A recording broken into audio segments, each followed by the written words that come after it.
Hi, I'm Ken Howard, and welcome to the Gay Therapy LA podcast. Today, I want to talk about gay men and appearance privilege, what it is, and what to do about it. Recently, I discovered that a gay men's specialist therapist in Chicago had posted a string of postings in recent months on Facebook that directly coincided with a string of topics of several of my blog articles and podcast episodes from fall of 2018.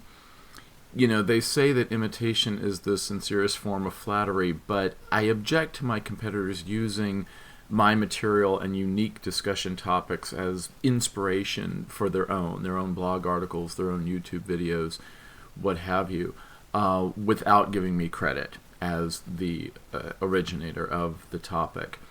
Only I would be able to spot the, more than by chance coincidence similarity, and this has been done before by a gay male therapist in San Francisco who has contractees in other cities, as well as staff writers on websites like Queerty.com and Pride.com.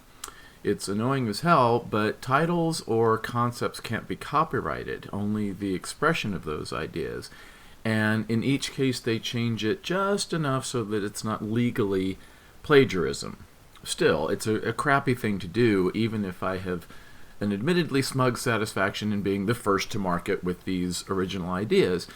But you have to wonder about the integrity and even the intelligence, as opposed to just aggressive conniving, which is not really intelligence, of any so-called therapist who would mine their competitor's website and steal their blog items or the blog titles or podcast episodes verbatim. That is really not cool. Original content is supposed to be about the intellectual property and the thinking and the ideas.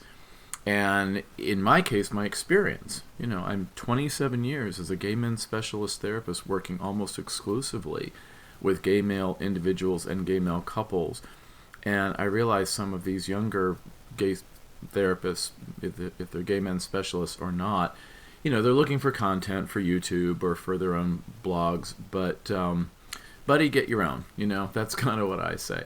And only I would be able to tell, which topics were exactly lifted because I was the one who wrote them. But, it's just something that happens, and it's frustrating, and it's just not according to the ethics of how psychotherapists are supposed to be working. You're supposed to cite, C-I-T-E, any unoriginal thought in academic and clinical writing. It's kind of a professional custom, and then of course it's also a legal thing about the legal rights of intellectual property. So now, all of that said, I admit I'm going to borrow heavily about today's episode from a blog article that is already in existence. But the difference is I'm going to admit it. I'm going to own that and acknowledge the knowledgeable and commendable author of the original blog article. His name is Oliver G. Alvar, A-L-V-A-R, and he did an article online on January 25th of 2019, which was called "Being Pretty Really Makes Life Easier, and That's a Bad Thing." And this was published on culturacolectiva.com, collected culture, but I think it was originally a Spanish language website, and I got a translated English version, I think. But if you know Spanish words, cultura colectiva, culturecollected.com. And the URL of that is culturacolectiva.com/fashion/pretty-privilege is a bad thing. So fashion, pretty, privilege is a bad thing. culturacolectiva.com, or I think you could also find it by Google searching Oliver Alvar if you want to see the original. But I wanted to acknowledge Mr. Alvar and his excellent article because I was talking with a client in my practice in recent months about what we were calling appearance privilege. Alvar says pretty privilege. I'm using the term appearance privilege among everyone in general, but gay men in particular. Alvar talks about this in general. I'm making it more specific to gay men. And this was a gay male client. And I think my client is perfectly attractive in his own right. He kind of looks like someone on a really popular TV show who's known for his looks. So, I mean, I don't think this guy is below average at all. But one of his issues is that he is seemingly constantly confronted by frustrations about just observing how his traditionally attractive, let's say, best friend gets a lot of privilege that doesn't come from any particular knowledge or talent or skills or anything about his character, but from his appearance alone. And from time to time, he and I have discussed this appearance privilege that he keeps observing. And since then, I've discussed it with other clients. And since I wanted to write about it or talk about it, I researched the term, and it was used as pretty privilege more often on the internet, and that's how I found Mr. Alvar's article. Like I said, he was not specific to gay men, so I wanted to talk about this as an inspiration and then apply it more to gay men, as I do with many topics. You know, I'm often the token gay guy therapist at conferences, and I challenge heteronormative assumptions wherever I go, which sometimes is welcome and interesting, and sometimes they find it annoying. The homophobic people find it annoying, of course, because they don't want to be reminded of their own heterosexism, which is one of the reasons why I bring it up, right?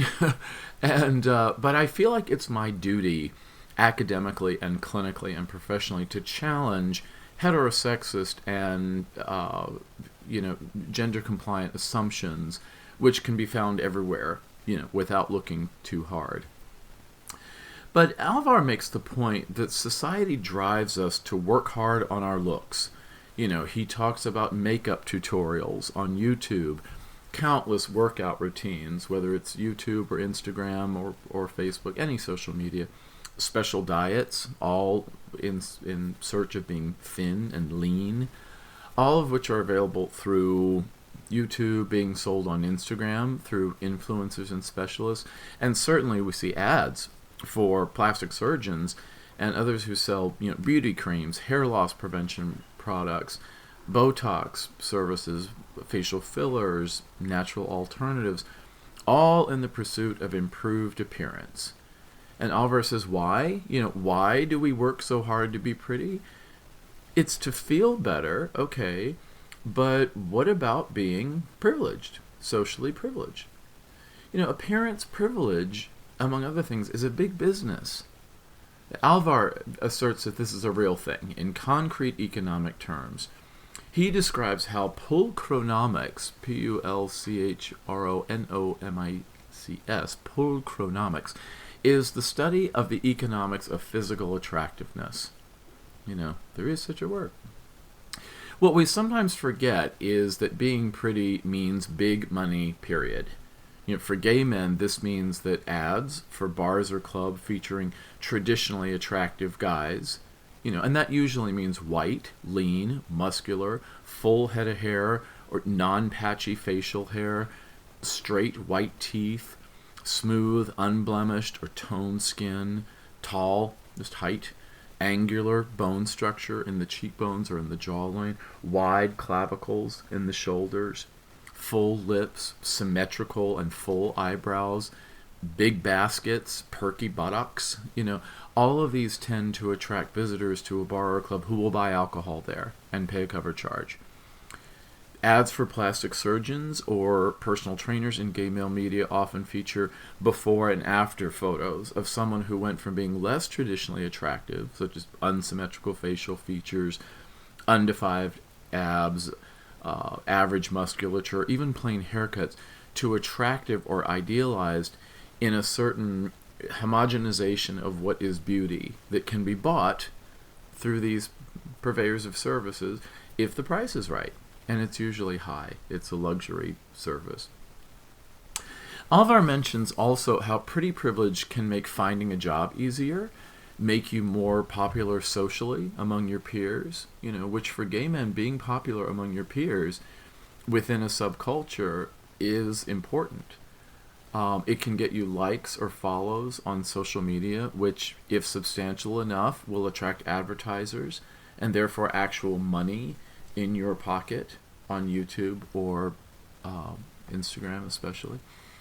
career advancement in any setting, including settings where you don't have contact with the public, unlike sales reps, where you have to look good to reflect the quality of the product, and even in jobs where appearance is unrelated to the skill set. It helps with job performance reviews and salary negotiations, and it affects how people treat you, especially when you're asking for favors or exceptions to some kind of institutional policy. Oh, just this once, can I have this? And psychologists who study just about everything through research grants and, get us this information have found through different studies that these things are to be true. Given the same resume, the more attractive traditionally person will get the job offer or be offered a higher salary. And they've studied this, and it's a very kind of primal animal thing. And some of these studies even talk about straight men interviewing other straight men, or straight women interviewing other straight women who are not necessarily gay, but they're still responding to the above average or special appearance of the person they're dealing with. So it's not even necessarily a sexual attraction, or certainly among straight people interviewing other straight people of the opposite sex. It's about just how we react to pretty people in general, which I think is really interesting, because it's not just based about sexual attraction, among kind of opposite orientation people. And while we tend to associate some of this with pretty coquettish women, who kind of get what they want by batting their eyelids, it's not limited to cisgender straight women of any race. This extends to straight men who are supposedly above such things in their butch sophistication, and certainly to gay men, where women's coquettishness and traditional male competition converge to make for a pretty aggressive battleground, and you fight with whatever you have to make you literally look better than the next guy.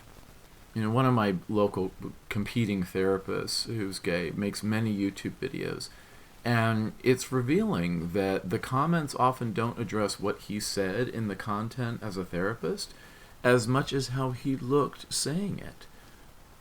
Similarly, there's a reason why I write blog articles and do podcasts versus making YouTube videos. I'm just kind of getting up there, and however traditionally attractive I was, I don't think it's quite that much anymore. I do okay, but, I can't compete with people who are really young and really pretty. As Effie says in Dreamgirls, you're going to let Dina sing lead because of how she looks? No one can see you on the radio. That's a line in Dreamgirls. And of course I have to make everything about a Broadway musical, or it just wouldn't be me. Alvar, I think, is commendable for citing the research that adults, such as teachers, unconsciously favor attractive children. Ew, David, ew, people should not be finding children attractive.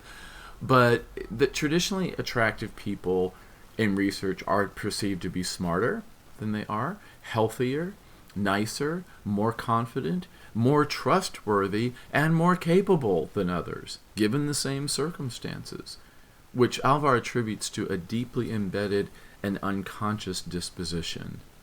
This is even true for legal juries, he mentions, where traditionally attractive defendants are less likely to be convicted, and they receive lighter sentences for crimes when they are convicted. If we apply this to gay men, we have the added consideration that perhaps being pretty, or at least the pursuit of it, more likely, is actually a psychological defense against being raised in a family of origin in a generally homophobic society that labels us as sick, bad, wrong for who we are. But god damn it, we're going to be prettier than you are doing it, breeder, so put that in your homophobic pipe and smoke it. It's that defense against saying, how dare you put me down for being gay, because you know what, I look better than you, so eat me. Gay men and appearance privilege. Alvar goes on to address skeptics of whether appearance privilege is even a thing, and also makes distinctions that perhaps white privilege and class privilege tend to overshadow any appearance privilege, but it's all part of the sociocultural dynamics mix. If we take the intersectionality of race, gender, class, and appearance, as well as disability status, veteran status, marital status, national origin, religion, parental status, education, etc., all these things that confer status or not, and certainly sexual orientation and gender identity and expression, it's hard to say which variable has the most positive or negative impact on how a person is perceived, even beyond what they can often, not always, control, such as behavior, education, knowledge, experience, skills, and demeanor. Alvar asserts that all of this is based on objectification. Ideas like critical thinking and understanding who this person really is go out the window, and we react merely to what we see in the immediate moment of interaction, physically and viscerally. He asserts that when we extend someone a courtesy based on their looks, we're doing special favors for the pretty. It's not for their merits or for being human. It's because we like their appearance. And in gay culture, this can take many forms. Certainly it's about whom we sleep with, but it can also be whether or how much we buy stuff from that person. It can be whether or not we charge them for something that usually costs extra, if we have that discretion. It's about whether we grant requests for some kind of resources that we control, like a boss with an employee asking for time off, or handing out the plum assignments at work, or somehow giving attention to students as a teacher, or to customers as a salesperson, or as a boss to employees. It's about how we grade their work as educators, or how much time we spend with them, or whether or not we do favors for them when they ask for help. It's about whether we tip them as a waiter or a go-go boy.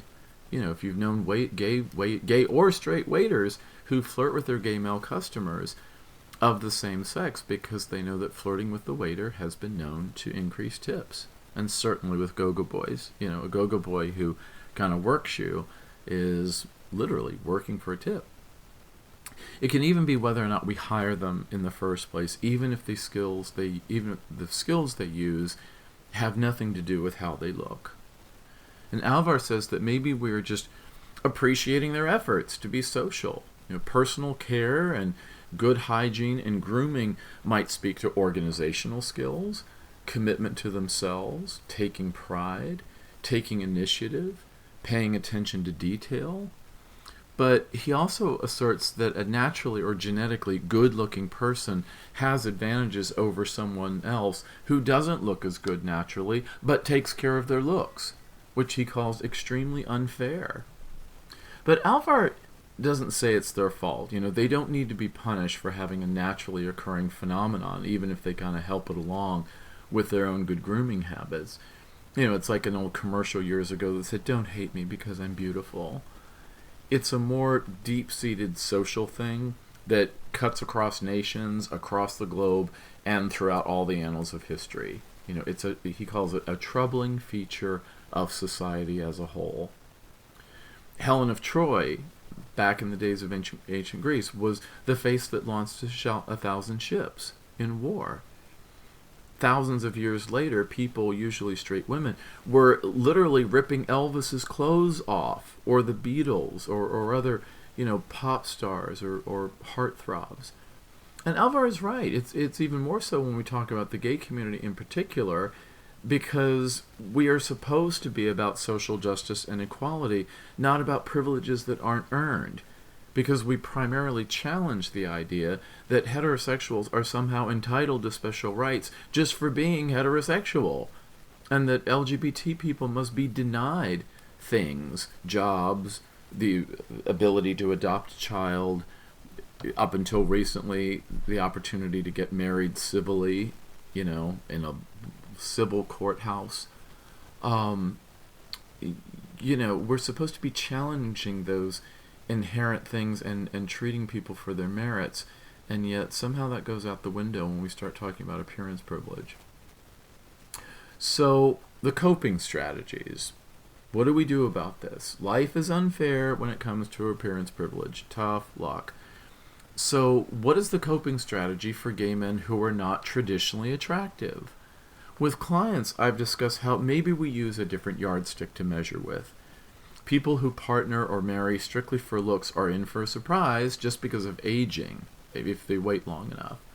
Some people, even straight ones, just ditch their partner after a while and trade them in for a younger model. But we know that's kind of douchey. And, as a longtime provider of couples therapy for gay men, 27 years, that's a lot of gay couples, I can tell you that your partner's appearance when you first get together is not the primary enduring quality in a relationship. It has to do with many other things. Even if we acknowledge that sexuality is important and making an effort to entice your partner over the long term through your own self-care and grooming. I have an article on that on gaytherapyla.com. It's called Spruce Up, Making an Effort to Entice Your Partner. Is about the sexual health of a relationship, and that's a thing. I've worked with people on that, but there's only so much you can control. You can kind of guard against letting yourself go by, eating too much junk and gaining too much weight and, really impeding your health, but you can't really control too many other things like just the natural aging process. So there's kind of a balance there. We also have to be very aware of body image issues, body fascism, or toxic masculinity. I have an article on gaytherapyla.com also about toxic masculinity for gay men and how we deal with that. Because gay boys are under a lot of pressure to be gender conforming and butch and masculine and all that stuff. And then when we grow up, this toxic masculinity affects both the pressures on straight men, which doesn't get a lot of discussion, and also on gay men. So, toxic masculinity cuts across all kinds of guys, the pressure to be a certain way. And then it works the other way sometimes, where if we like hypermasculine presentation or gender expression, like, the Leatherman or the Bear or something like that, these guys can be criticized just because they like masculinity, not in a way that oppresses women, but in a way that just celebrates the masculine. And that's not a bad thing. It just becomes not all masculinity is toxic. I'm going to do another episode on that. Not all masculinity is toxic, and we need to talk about that. Misandry is not the answer to misogyny. The answer to misogyny is about progressive men who challenge toxic masculinity and refuse to capitulate to those demands that we subjugate and abuse women year after year after year for centuries or millennia. But toxic masculinity comes into play with appearance privilege because we do tend to consider masculinized features as being attractive. So, what about that? But it's about coping with the pressure to be a certain way, because not all of us can be the same, and that's a good thing. I admit, I'm in the gym a lot. Weightlifting and even kind of an amateur bodybuilding is something that I'm into as a sport, and maybe part of that is pressure about appearance in the gay community or for men in general. But it's also a factor in my long-term health. I've been a weightlifter and in part a gymnast, even in circus acrobatics, as various kinds of hobbies and dance as well. But I consider it, not just the aesthetics of a body sculpting, and I don't think it's a defense against being gay at all. I think it's more, I see it as a hobby or a sport. And it's also a component of my long-term health as a 29-year HIV survivor. As of November of 2019, which is the month we're in now as I record this, I've been living with HIV for 29 years. I was diagnosed when I was 26 years old. I've lived with HIV longer in my lifetime than I've lived without it. And weight training has been part of my overall health, particularly for things like bone density. And for a while working against things like lipoatrophy and lipodystrophy, and wasting syndrome. I'm also someone living with chronic kidney disease. So all the things like being in the gym, along with diet and other things to my health, are what I do, but that is not some kind of homage to body fascism. I also watched my very lesbian great aunt live to be a robust 102, and it was basically through a lifetime of some kind of athleticism. She was a tennis star when she was young, and she was always active. And she was healthy and relatively well. She had some anxiety problems until she was 102 and died peacefully at 102. So there you go. But we have to balance with a lot of mindfulness and a lot of conscious awareness and a lot of self-reflection what kind of efforts to be and appear healthy and attractive and beneficial, and which ones are not. It involves critical thinking, which is so important and yet seemingly increasingly rare these days, with an overall dumbing down of America. Just look at the current political climate. There is too much dumbing down and not enough critical thinking that examining the issues in nuanced ways, even balanced ways. Other coping strategies when we're not the prettiest guy on the block include shifting emphasis to societal values that just aren't about appearance privilege. It's committing to values and standing up for what we believe is attractive. It's identifying what we enjoy and exulting in doing it, our activities, our hobbies, and just having fun with it. That's attractive. Enthusiasm, a positive attitude, and certainly kindness are attractive traits. Being generous is attractive. Being smart is attractive, but we can only control for that so much. Some of that is a natural gift too, just like certain kinds of talents. Being educated, even if self-taught, is attractive. Being a nice guy who isn't a douche is certainly attractive. And we've seen plenty of pretty guys who are acting pretty douchey, and they become unattractive even though their hair and their bone structure and everything else would seem to imply otherwise. Ultimately, having a partner who meets our emotional needs for a lifetime is what is really attractive.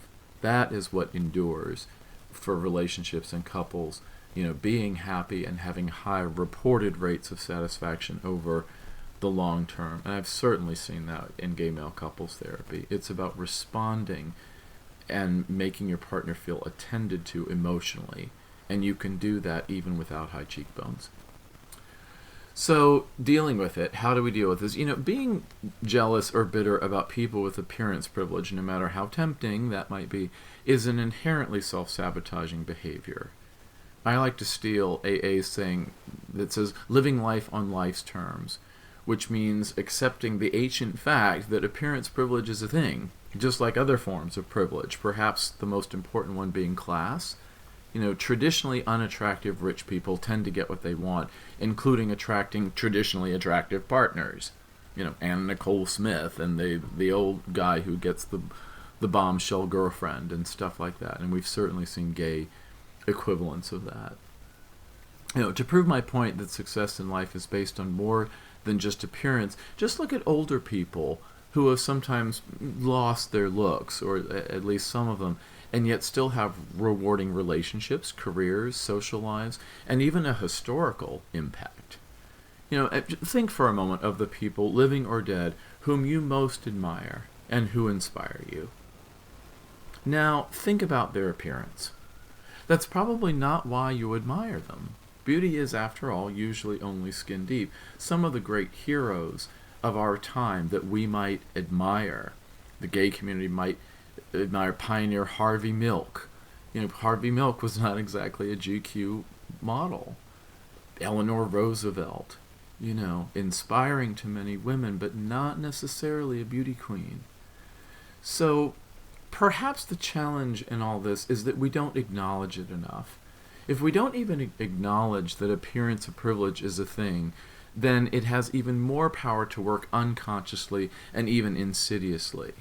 When we admire someone, even unconsciously, for their appearance, does it give gravitas to what they're saying or doing? Sometimes it's just a matter of taste. I happen to think that Hassan Minhaj is stunningly adorable, but he's a comedian and social commentator with a TV show called Patriot Act.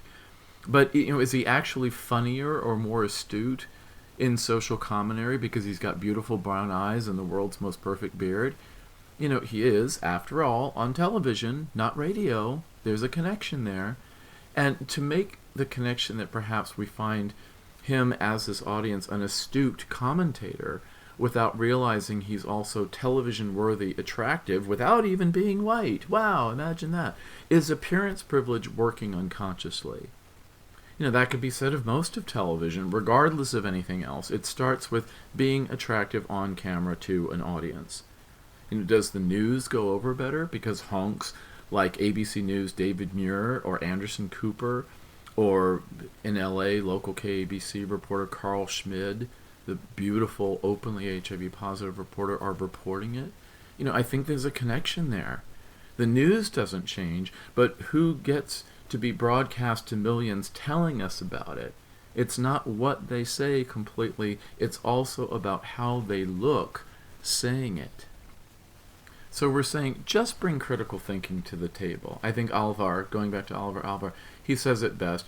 We, as a society, need to talk about appearance privilege more often, as it goes hand in hand with a form of discriminatory bias against the least physically fortunate. After all, being pretty gives you a formidable advantage, and that's a bad thing, especially when we neglect that fact. Now I'm wondering what Alvar looks like. I bet he's hot. So, thank you for listening, and if you have suggestions for future episodes, please email me. Some of you are doing that; they're coming in, and I'm preparing those topics almost as we speak. And certainly, if you think I can be of help to you as a therapist, if you're in California, or as a life or career or relationship coach, if you're in another state, we can talk about how that works. Just get in touch with me through the website gaytherapyla.com, or you can always best to text me at 310-339-5778. So 310-339-5778 is the text, or email Ken at gaytherapyla.com. And gaytherapyla.com has many historical blog articles that I mentioned earlier about toxic masculinity, the connection between the mind and body at the gym. So I invite you to read the blog on gaytherapyla.com. And for those of you that need speakers, I do speaking when I'm not in LA doing therapy all week, and when I'm not teaching at USC, including couples therapy. So if you're someone who recruits speakers, want to make myself available for that kind of service as well, and we can talk about how that works. So, again, thanks for listening, and I'll see you next time. Bye.